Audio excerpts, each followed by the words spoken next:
రండక్క కూర్చోండి. ఎండన పడొచ్చారు, cool drink తీసుకోండి. ఇంకేంటక్క విశేషాలు? ఏం చెప్తా, మేము మాకు టైం ఎక్కడ ఉంటుంది. ఏదో మా వాడి పెళ్లి కాబట్టి ఇంటింటికి వచ్చి కార్డ్స్ ఇస్తున్నాం. ఇదిగో టైం లేక ఫ్లైట్ లో వచ్చాం. కార్డ్స్ ఇచ్చాక మళ్ళీ ఫ్లైట్ లో వెళ్ళిపోవాలి. అయ్యో, ఇంకా ఫ్లైట్ ఏంటి అక్క గారు? మీ రేంజ్ కి ఒక హెలికాప్టరే కొనేయచ్చు, అప్పుడు ఎక్కడికి కావాలంటే అక్కడ వెళ్ళొచ్చు. నెక్స్ట్ అదే ప్లానింగ్ లో ఉన్నాం రా. ఈసారి డైరెక్ట్ గా మీ ఇంటి పైన ల్యాండ్ అవుతాం. మంచిది అక్క గారు. ఇదిగో వెడ్డింగ్ కార్డు. మీ ఫ్యామిలీ అంతా తప్పకుండా రావాలి. పెళ్లి చాలా గ్రాండ్ గా సిటీకి బయట పెద్ద పెద్ద సెట్స్ వేసి చేస్తున్నాము. మీకు రావడానికి ఇబ్బందిగా ఉంటే చెప్పండి, ఆటో పంపిస్తాను. మేము ఆటో కూడా మాట్లాడుకోలేనంత స్టేజ్ లో అయితే లేం లెక్క. ఇంకా మీరు బయలుదేరి ఫ్లైట్ ఎక్కండి.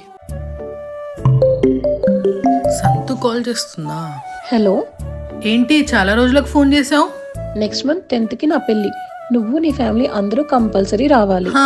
నువ్వు ఆన్లైన్ లో ఇన్విటేషన్ పంపించావు కదా, నేను కూడా ఆన్లైన్ లో విషెస్ సెండ్ చేస్తాలే. ఇంటికి వచ్చి కార్డు ఇద్దాం అనుకున్నా కానీ పెళ్లికి 4 days మాత్రమే లీవ్ ఇచ్చాడు మా మేనేజర్. ఇంకా చాలా పనులు పెండింగ్ లో ఉన్నాయి. ఏంటోనే, లైఫ్ లో జరిగే ఈ ఇంపార్టెంట్ ఈవెంట్ కి కూడా ఎవడో పర్మిషన్ తీసుకోవాల్సిన సిచ్యువేషన్. సరేలే, అదంతా వదిలే. నువ్వైతే కంపల్సరీ పెళ్లికి రావాలి, సరేనా?